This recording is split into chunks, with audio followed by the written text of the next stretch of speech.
Today we got a special guest, the MVP of the Tournament of Power, the man who outlasted gods and mortals, Android 17. I still don't understand how a park ranger became a multiverse-level threat.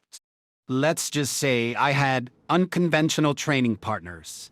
Seriously though, you were insane in the tournament. Infinite energy, tactical genius, and you tanked hits from Jiren like it was nothing. How'd you get so strong? Well, I trained a lot, but not alone. Don't tell me you sparred with squirrels. Nope, I trained with the Cell Juniors. Wait, what? I thought they were wiped out during the Cell games. Turns out a few survived. They were hiding out, wild and unstable. I found them, tamed them, and I turned them into sparring partners. You trained with miniature cells. Yeah, you lost your mind in that jungle. They're fast, vicious, and unpredictable. Perfect for pushing my limits. And with my infinite energy, I could keep going until they got bored or I broke. That's wild. So while we were all fighting gods and fusions, you were doing a jungle bootcamp with Cell's kids? Exactly. They evolved, I evolved. And when the tournament came around, I was ready. I was basically walking with the ultimate cheat code. I don't tire, I don't need to eat, I don't sleep, I age slow, and I've got infinite energy. That means I can train non-stop. No rest days, no cooldowns. Wait, so you can lift your max weight forever? Exactly. I start at 500 pounds. Once it feels light, I jump to 800, then 1300. No sets, no cycles, just pure progression. While you guys are recovering in healing tanks, I'm still grinding. Even we have to rest, or we risk tearing our bodies apart. But you just keep going. Yup, and I trained with the Cell Juniors. They're still alive, wild and vicious and unpredictable. Perfect sparring partners. They push me to the edge and I never break. Honestly, your potential might be higher than Frieza's. He trained for 4 months and hit God tier. You've been training for years with infinite stamina. Frieza's raw power is scary, but he still needs rest. Saiyans need near-death experiences to evolve. I just keep going. No pain, no fatigue, no limits.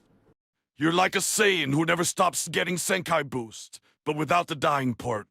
Exactly. I don't need rage. I don't need transformation. I just need time, and I've had plenty. Man, if you learned Ultra Instinct, we all be in trouble. He doesn't need it. He's already broken.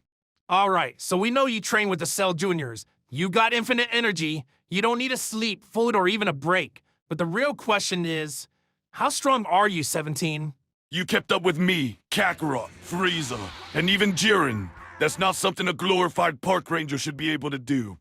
Let's be real. I'm not on your level. Not Ultra Instinct, not Blue Evolution, not Golden Frieza, not even Toppo. When I fought him one-on-one, he almost eliminated me. I was able to keep up, but not because of raw power. My strength in the beginning of the TOP was around your Super Saiyan 3 level now. Beyond your Super Saiyan 3 in the Buu Saga. I've refined it, I've streamlined it, and with infinite energy, I don't burn out like you guys do. Super Saiyan 3 with no stamina drain? That's wild. I could barely hold that form for a few minutes back then. And I never even bothered with it. Too inefficient. But if you got infinite energy, it's a different story. I don't get tired. I don't slow down. I can block, dodge, and counter for hours. That's how I survived against Jiren.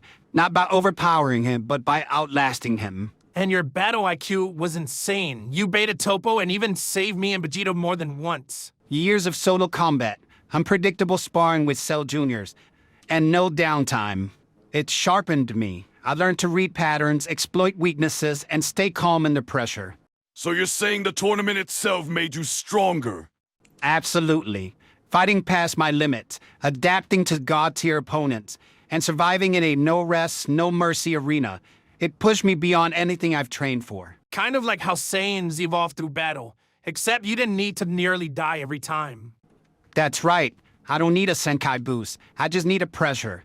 And that tournament gave me plenty. You may not be the strongest, but you're one of the smartest, and that's what kept you alive. And made you MVP, respect. All right, 17, we gotta talk about that moment. Toppo goes full God of Destruction mode, starts erasing everything, and you're just there, still standing, still smirking. I had to go Blue Evolution to match him, and you were dodging Hakai Blast like they were frisbees. Yeah, that was a fun afternoon. Nothing like being chased by a purple rage monster who forgot how to block. So how'd you do it? Toppo was erasing blocks, platforms, rocks, hope, and you were still in the game. Simple. I treated him like a toddler with a flamethrower. Keep your distance, don't make eye contact, and let him burn himself out. He was throwing Hakai Blast like a candy at a parade. He didn't even flinch. I've got infinite energy. He's got infinite ego. I just kept generating barriers, baiting him into wasting power and waiting for the tantrum to peak. That moment when you trapped him inside your energy shield and had Gohan push you guys off the edge, very underrated Dragon Ball moment. Thanks. I reminded him I played dirty. It almost worked. Toppo was strong, but predictable. Once he embraced destruction, he stopped thinking. I just had to survive long enough to expose the pattern. Man, you were really the MVP. Calm under pressure, infinite stamina, and a sense of humor that could crack Jiren's poker face. Appreciate it. I'm not flashy, but I get the job done, and I do it with style. All right, folks. Today we're diving into one of the most underrated bangers from the Cell saga. Piccolo versus Android 17. No transformations, no gods, just raw technique and green fury. That fight was cleaner than half the tournaments we've been in.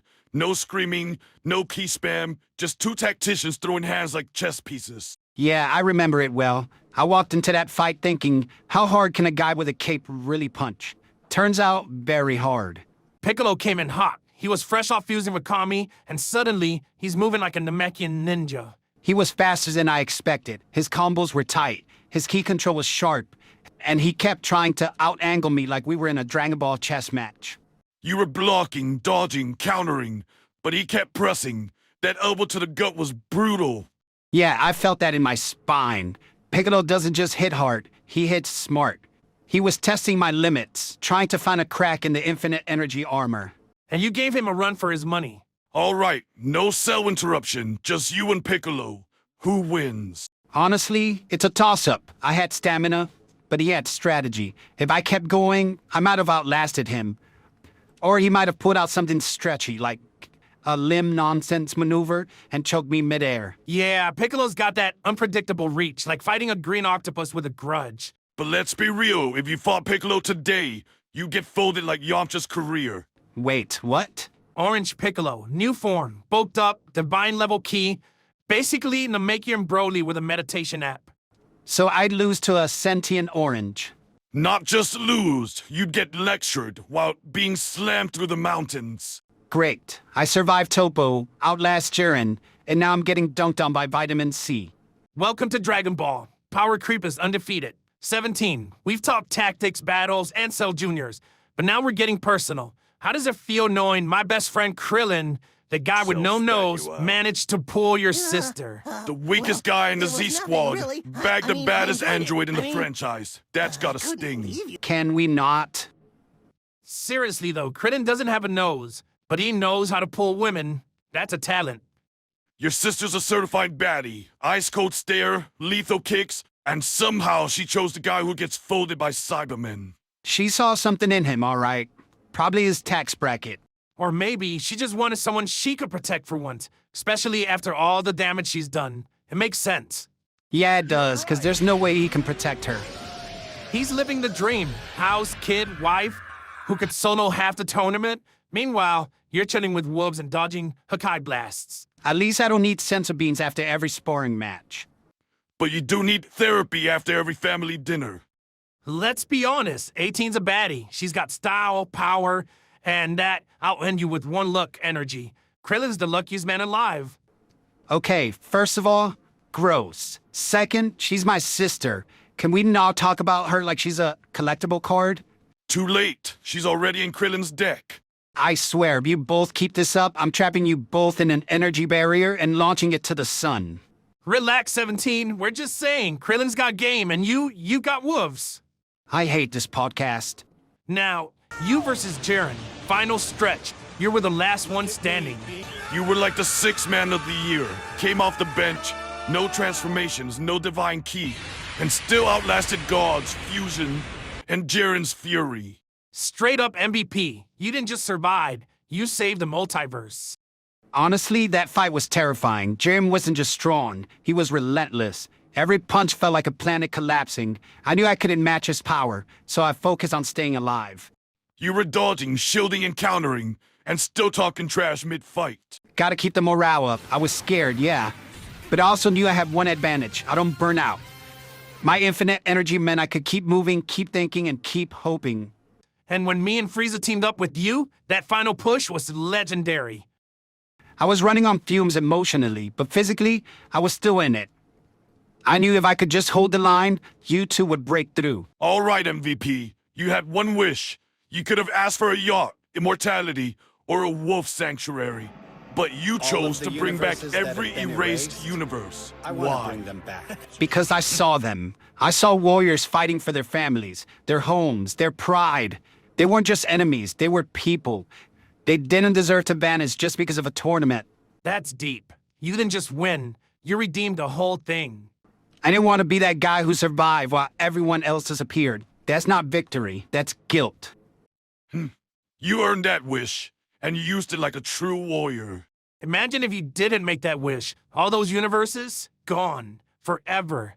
Xeno would erase us too. I'd be haunted every night, knowing I could have saved them and didn't. That's not something I could live with. And we'd be stuck explaining to your niece how her uncle let half the multiverse vanish. Exactly. I might be sarcastic, but I'm not heartless. You gave everyone a second chance. That's bigger than any power level. So there you have it, Android 17, the MVP of the Tournament of Power. No transformations, no ego, just grit, heart, and one universe-saving wish. Drop your thoughts in the comments. Should 17 coach Universe 7's next team, or run for the multiverse president? Thanks for having me. I'm off to check on my wolves and make sure they're not trained to fight Jiren. Like, comment, and subscribe and support Toonsy.